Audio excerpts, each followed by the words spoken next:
The other thing, right, that nobody had considered or that nobody had thought about because nobody knew is that what would have happened if TJ kills Envoy?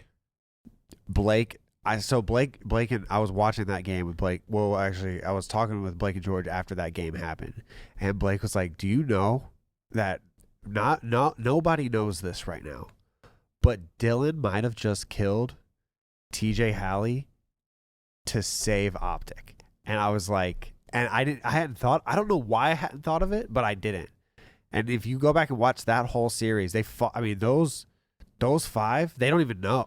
They don't know. Mm-mm. They don't know what they did in that one series on that fucking god awful game that we'll all forget about. But damn, if that Arklov peak didn't go the way that it did, who knows? I told Dylan. I spoke to Dylan. I told him the monetary value attached to it. Yeah. I told him the implications about it. He's like, "Holy shit, I didn't even fucking know." Yeah. Thank God you didn't tell me. Right. Like nobody knew. Nobody knew. You didn't even know. Blake thought about that. I thought about it. I was fucking nervous at home. I left. I couldn't watch. Right. I left. Alternate universe, alternate reality. TJ wins. They go on to win it. The whole thing. Right. They go on to, because they were fucking hot. They were hot. Kenny, hot. Slasher, hot. Yeah. TJ, hot. Draza and the other guy. Yeah. Do you know what I'm talking about? Yeah. Damn it. Hollow. Thank you. Hollow. Yeah. They were firing on all cylinders. I do think in an alternate reality, they win. Right. They beat us, and then they go on to beat everybody else because they heated up. Right. The same way that Aches heated up in that one. World War II, yeah. Yeah, the way that everybody heats up and anybody can win it at that point, I felt that they would have won. And at that point, that's crazy. That's so crazy. which is why I'm confident that we're going to be always fine because it was meant to be. Yeah. Alternate reality is a scary thing. I thinking about it gives me chills. Yeah. Talking about it just scares me. Right. Because you're putting it into reality. And I didn't want to, you know what I mean? I didn't want to say that thing. You know what I mean? Like, I didn't want to be out there like saying that. There's another thing that I'm not going to mention right now, but there's another thing that I'm going to tell you. Remind me to tell you that also fucking scared the shit out of me as an alternate situation that could have happened. Okay. And that one is even scarier for me. Okay. Which is fucked up. But it was that sort of thing. And look at how much, like, look at how many eyeballs are going to be on next season for Call of Duty. We have Matt back in the league, which he should have always been in there. Like, I think that he belongs more in Call of Duty than he did in League of Legends. You know what I mean? Like, I understand why.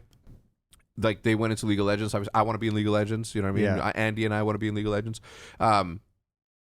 That aside, like, that business works better with Call of Duty attached to themselves. You know what I mean? It just works better. Yeah, I agree. But it was scary, man. If we wouldn't have been, if Dill didn't save that game, he wouldn't have saved OpTic in a sense. Shit's crazy, bro. Think about the amount of different things that I was juggling. Yeah. Like all the little plates that I have going on, and I'm like, I gotta spin this, I gotta spin this, and then you have this other thing that you weren't even thinking about. Where if they win and they win a championship, it's like, why get rid of it? We're champions. Right. You know what I mean? Yeah. It makes it more appetizing for you to be able to keep that. It's wild. That's wild. It scares me, man. To this day, like it's the wildest shit about it. Yeah, because even though it's already happened, it's like, but it almost didn't. Yeah. It's like whenever I was streaming the other day, I flipped the scene and then I went to go watch whatever the scene was, I flipped the scene on OBS, which was supposed to watch my gameplay. Instead, it was watching my middle monitor. And on my middle monitor was Discord and Twitter. And I was just browsing.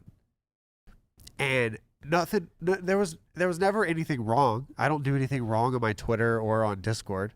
But just the thought of, it was on a 20-second delay. So for a minute and a half, I'm just browsing Twitter and browsing Discord, not looking at chat, and chat's all like, stop, you're leaking everything, because the Discord was like the tournament Discord that I was in. And nothing ever happened, But every time I think about it, I get like anxiety because I'm like, what if I had clicked on Nick Merckx' DM and his numbers there? What I had, you know what I mean? What if I had like opened up the one part of the tournament page which lists everybody's Activision ID? It's like there's so much that I could have done, but luckily I was just like, you open up with me, I'm in this. Or like, what if I like, because I follow like Fleshlight on Twitter because we did something. What if I like open it up and there's just a pair of boobs or something, and then I get banned off Twitch? It's like there's so much that could have gone wrong. Yeah. So whenever I think back on it, I'm like, but when you woke up and you saw my DM from the OpTic account saying win this, were you laughing? Yeah, that shit was funny. That was really funny. Oh man, I had to do it. To anybody that got unfollowed from the OpTic gaming account, feel not offended. We're just going back to 2016. Gosh darn it. Yeah. Anything that you think that we haven't covered?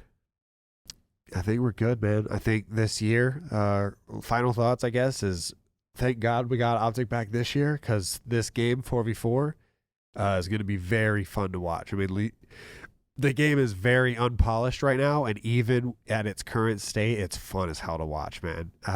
So it gives me Black Ops 1, Black Ops 2 vibes. Yeah. And I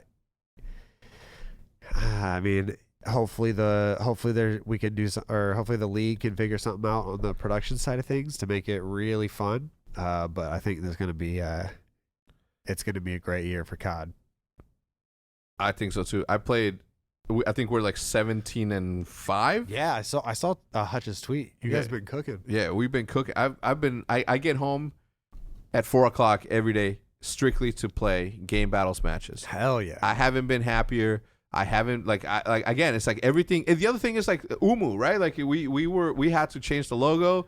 We had to go by Old Man or just Umu or Old Man of Redacted. That didn't fit. Right, but now we have that shit back too. And I'm like super happy. We bring the logo back, and I'm like, man, I can't. I was like, dude, I'm getting a tattooed. I can't. That's so dope. I have like all my advertisements, all my business on one arm and shit. You know, but I don't know. I'm happy. I'm happy to bring this back. I think that we owe it to the fans to do a weekly OpTic podcast. We need to bring that back. I think that squad that we had the other day is a perfect. You, me, Dylan, and Seth. Right. And then we'll alternate in certain scenarios. Right. Bring Big T in as well. It's like that. It was good. Our flow was real good, especially when we were talking about COD because we all four know so much about different aspects of COD. I don't know. I think that's a good crew. So the OpTic podcast is making a comeback. We don't know what yet, how quickly. But we have plans. We were gonna do the Flycast, right? But you know, Nikki's being Nikki. Yep, hey Nikki, you're so fine. You're so fine. You blow my mind. Hey Nikki. Hey Nikki. All right, everybody. This won't be the last, and certainly won't be the end. I don't know why I'm saying that, but I do appreciate everybody stopping by. Hitch, thank you so much for stopping by.